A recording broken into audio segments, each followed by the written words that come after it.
അതിലല്ലേ പേര്. അപ്പം അതിലിപ്പം ക്ലാസ്സസ് ഒക്കെ എംസിഗ്മെന്റെ സീറോ ടു ഇൻഫിനിറ്റി കോഴ്സിന്റെ ഭാഗമായിട്ട് ബിടെക് ക്ലാസ്സസ് ഒക്കെ കൂടുന്നുണ്ട്. ഗേറ്റ് ക്ലാസ്സസും കൂടെ നമ്മൾ തുടങ്ങിയിട്ടുണ്ട്. അത് ജോയിൻ മീൻസ് അത് കാണുന്നുണ്ടോ? അതെ കാണുന്നുണ്ട്.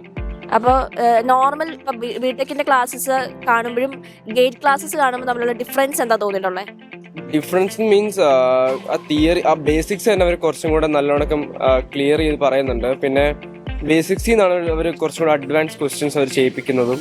പിന്നെ നല്ല ക്ലാസ്സസ് ആണ്. എനിക്ക് ക്ലാസ്സിനകത്ത് തന്നെ ഒരുപാട് ക്വസ്റ്റ്യൻസ് ചെയ്യിപ്പിക്കുന്നുണ്ട്. മീൻസ് ഹാർഡായിട്ട് തോന്നുന്നുണ്ടോ ഗേറ്റ് ക്ലാസ്സസ് കാണുമ്പോൾ? ഇല്ല, അവര് ലൈക്ക് എന്താണ്, ഗേറ്റ് എക്സാംസിന്റെ ഏറ്റവും എളുപ്പമുള്ള ക്വസ്റ്റ്യൻസ് ആദ്യം ചെയ്യിപ്പിച്ചിട്ട് പിന്നീട് ടഫ്നെസ് ഓരോ ക്വസ്റ്റ്യനിൽ നിന്ന് കൂട്ടിയാണ്. അപ്പം ഓവറോൾ പറയുകയാണെങ്കിൽ ഗേറ്റ് ക്ലാസ്സസ് മീൻസ് കാണുമ്പം മാനേജബിൾ ആണ്, വലിയ മീൻസ് ഹാർഡായിട്ടൊന്നും തോന്നില്ല. ഇല്ല, ഇതുവരെ അങ്ങനെ പാടായിട്ട് തോന്നിയിട്ടില്ല, അത്യാവശ്യം എളുപ്പമാണ്. ഓക്കെ, വേറെ എന്തൊക്കെയാ ഗേറ്റ് ക്ലാസ്സസിൽ തോന്നിയിട്ടുള്ളത് നോർമൽ ക്ലാസ്സസിനേക്കാളും? വേറെ എന്ന് വെച്ചാൽ ഇപ്പം നോർമൽ ക്ലാസ്സസിൽ actually KTU university question papers തന്നെയാണ് ചെയ്യിപ്പിക്കുന്നത്. ഗേറ്റ് ക്ലാസ്സസ് എന്ന് പറയുമ്പം മറ്റേ യൂണിവേഴ്സിറ്റി എക്സാംസ് പേപ്പർ ചെയ്യിപ്പിക്കുന്നുണ്ടെങ്കിലും അത് വളരെ കുറച്ചിട്ട് ഗേറ്റ് പേപ്പേഴ്സ് ആണ് ഏറ്റവും കൂടുതൽ ചെയ്യിപ്പിക്കുന്നത്.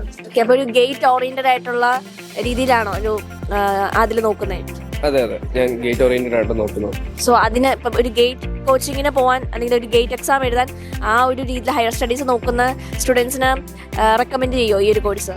അതെ, ഉറപ്പായിട്ടും ചെയ്യും. നല്ല പ്രൊഫസേഴ്സാണ്, നല്ലോണക്കം പഠിപ്പിക്കുന്നൊക്കെ ഉണ്ട്. എനിക്ക് ഒരുപാട് ഇഷ്ടപ്പെടുന്നുണ്ട്. ബേസിക്സ് ഒക്കെ നല്ലോണക്കം ക്ലിയർ ചെയ്ത് പിന്നെ ആ ബേസിക്സിൽ നിന്ന് തന്നെ അഡ്വാൻസ് ക്വസ്റ്റ്യൻസും ചെയ്യിപ്പിക്കാറുണ്ട്. ഓക്കെ, അപ്പം കൂടുതൽ ഇപ്പം കോളേജിലെ എക്സാംസിനൊക്കെ ആണെങ്കിലും കുറച്ചുകൂടി ഈസി ആയിട്ട് ടാക്കിൾ ചെയ്യാൻ പറ്റുന്നുണ്ടോ? എങ്ങനെയാ ഗേറ്റ് ക്ലാസ്സസിന് ശേഷം? ഗേറ്റ് ക്ലാസ്സസിന് ശേഷം എനിക്ക് നല്ല എളുപ്പമായിട്ടാണ് തോന്നിയിട്ടുള്ളത്. യൂണിവേഴ്സിറ്റി എക്സാംസും പിന്നെ ഇന്റേണൽ എക്സാംസും ഒക്കെ നല്ല എളുപ്പമായിട്ടാണ് തോന്നിയിട്ടുള്ളത്. ഇതുവരെ ടഫായിട്ട് തോന്നിയിട്ടേ ഇല്ല. ഓക്കെ, സോ ഓവറോൾ ഒരു കോൺഫിഡന്റ് ആണ്? അതെ, ഓവറോൾ നല്ല കോൺഫിഡൻസ് ഉണ്ട്. Okay, thank you.